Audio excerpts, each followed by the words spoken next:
నీకు ఇప్ప చెట్టు కింద వేరా పొద్దుగాల పొయ్యి ఏరకచ్చిన ఇక ఏరకచ్చాడ పెట్టిన ఏం చేస్తాను అనుకుంటాను ఉడకబెడతాయి తొగరు తీసి మంచిగా కడిగి పప్పులు వేసి ఉడకబెట్టుకొని మేము చిన్నప్పుడు పెద్దగా తినేది ఏం దొరికింది అప్పుడు ఏం దొరకకపోతే మామిడి పప్పులు తెచ్చి మరి ఇప్పుడు ఎవరైనా తింటారా ఇంటిని దొరుకుతలేదు ఇప్పుడు తినటానికి తింటారా తింటారు దొరుకుతలేదు తినుడే ఏమో మరి ఇవాళ వండుతానవా వండుతాను అండి చూద్దాం టేస్ట్ ఎంత బాగుంటుంది ఎంత సూపర్ ఉంటుందంటే ఇది దొరుకుతుంది ఇప్పుడు పువ్వు ఏమో అప్పట్లో ఆ కాలంలో మా అమ్మ కూడా అప్పుడప్పుడు చేసేది కానీ ఈ చిక్కుడు పప్పు పోసి కొద్ది ఉడికినాక ఇది మంచిగా కడగాలి నీట్గా తీసేసి తొగర తీయాలి తొగర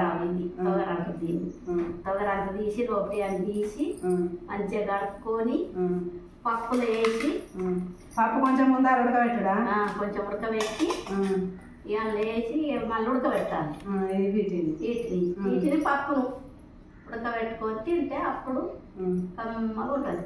చిన్నప్పుడు మా వాళ్ళు ఆరోగ్యానికి ఎంతో మంచిది. ఇప్పుడు దొరుకుతలేదు ఉన్నట్టు కూడా పెట్టేది వర్షాకాలం అంతా అప్పట్లో. నేను నాకు నచ్చకపోవు అప్పుడు కానీ ఈ పప్పుల మాది తినేదాన్ని. అమ్మాయికి అద్దుకొని తిన్నది ఇంకా మేము చిన్నప్పుడు అమ్మ ఉంది.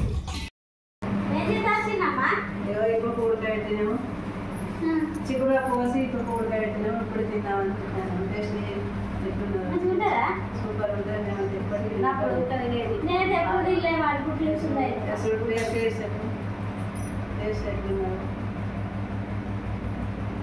వస్తుంది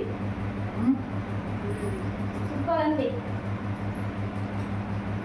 మీరు ఎవరికి తిన్నట్లయితే కామెంట్ బాక్స్లో కామెంట్ చేయండి ఫ్రెండ్స్. లైక్ చేయండి.